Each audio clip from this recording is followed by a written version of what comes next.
வடக்காடு பிரச்சனையை சிபிசிஐடி விசாரணைக்கு தமிழக அரசு ஒப்படைக்க வேண்டும் என்று விடுதலை சிறுத்தைகள் கட்சி தலைவர் திருமாவளவன் தெரிவித்துள்ளார். வடக்காடு பிரச்சனையில் தாழ்த்தப்பட்ட சமூகத்தினருக்கு ஏற்பட்ட பாதிப்புகளை கண்டித்து புதுக்கோட்டையில் விடுதலை சிறுத்தைகள் கட்சி சார்பில் ஆர்ப்பாட்டம் நடைபெற்றது. இதில் பேசிய திருமாவளவன், வடக்காட்டில் நடந்தது ஜாதிய மோதல்தான் என்றும் தெரிவித்தார். இந்த பிரச்சனையை தீர்க்க மாவட்ட நிர்வாகமும் காவல்துறையும் தவறிவிட்டதாக குற்றம் சாட்டிய அவர், பேச்சுவார்த்தை என்ற பெயரில் அதிகாரிகள் பட்டியலின மக்களுக்கு எதிராக செயல்படுவதாக கூறினார்.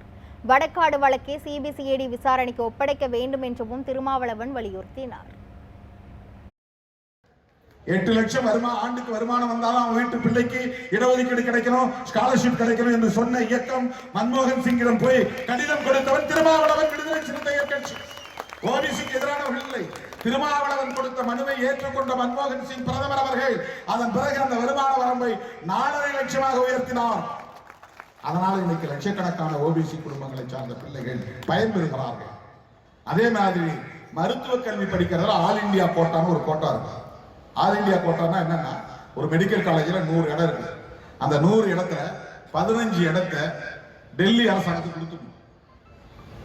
அந்த 15 சீட்ல அவங்க பார்த்து முடிவு பண்ணி இந்தியா முழுக்க இருக்கக்கூடிய மத்திய அரசாங்கத்தில் வேலை செய்யக்கூடிய குடும்பங்களை சார்ந்த பிள்ளைகளுக்கு மருத்துவம் படிக்கிற வாய்ப்பை தருவாங்க. 15 சீட்ல அதுல SC STக்கு கோட்டா உண்டு. அதுல கவர்மெண்ட் எம்ப்ளாயா இருக்கிற சென்ட்ரல் கவர்மெண்ட் எம்ப்ளாயிஸ், மத்திய அரசு ஊழியர்கள் இருப்பாங்க இல்லையா, டெலிபோன்ஸ்ல வேலை செய்வாங்க, பேங்க்ல வேலை செய்வாங்க, ரயில்வேல வேலை செய்வாங்க. இந்த மாதிரி சென்ட்ரல் கவர்மெண்ட் அலுவலகங்களை பணியாற்றக்கூடியவர்கள் பிள்ளைகள் இங்க இருந்து குஜராத்ல போய் வேலை செய்வான், டெல்லியில போய் வேலை செய்வான். பாவம் வீட்டு பிள்ளைகள் மெடிக்கல் படிக்கணும். அதுக்கு ஒவ்வொரு ஸ்டேட் கவர்மெண்ட்லயும் ஒவ்வொரு மருத்துவக் கல்லூரியில இருந்தும் மொத்த இடங்கள்ல 15 இடத்தை எங்கிட்ட கொடுத்துருங்க. இதை நாங்க பயன்படுத்தணும். எங்க கவர்மெண்ட்ல வேலை செய்யக்கூடிய பிள்ளைகளுக்கு நாங்கள் இடஒதுக்கீடு தந்து அதிலே நிரப்புவோம். அதுதான் ஆல் இந்தியா கோட்டா.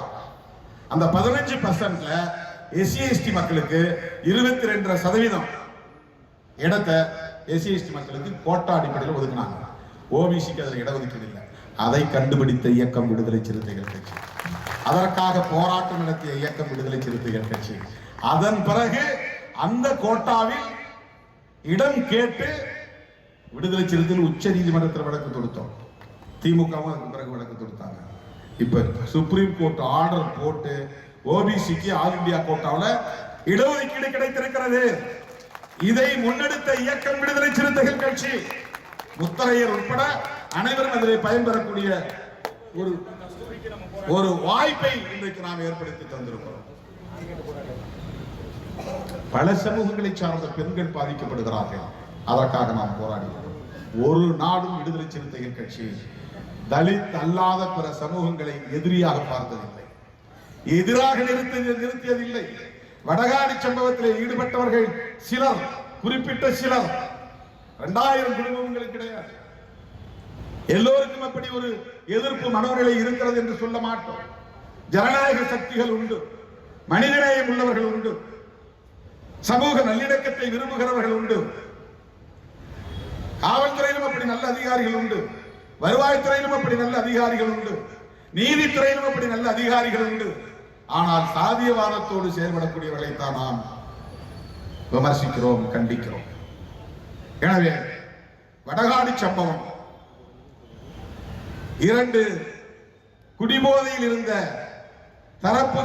தரப்பினருக்கு இடையிலே நடந்த மோதல் அல்ல.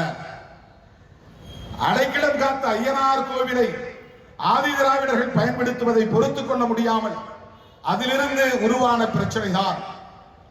அம்பேத்கர் படம் போட்ட பதாகைகளை கிழித்தெறிவதிலிருந்து, தீ வைத்து கொளுத்தியதிலிருந்து இந்த பிரச்சனை மெல்ல மெல்ல முற்றியது. அதனுடைய விளைவாகத்தான் முத்துமாரியம்மன் தேரோட்டத்தின் போது அந்த தெருவுக்குள்ளே புகுந்து தாக்குதல் நடத்தியிருக்கிறார்.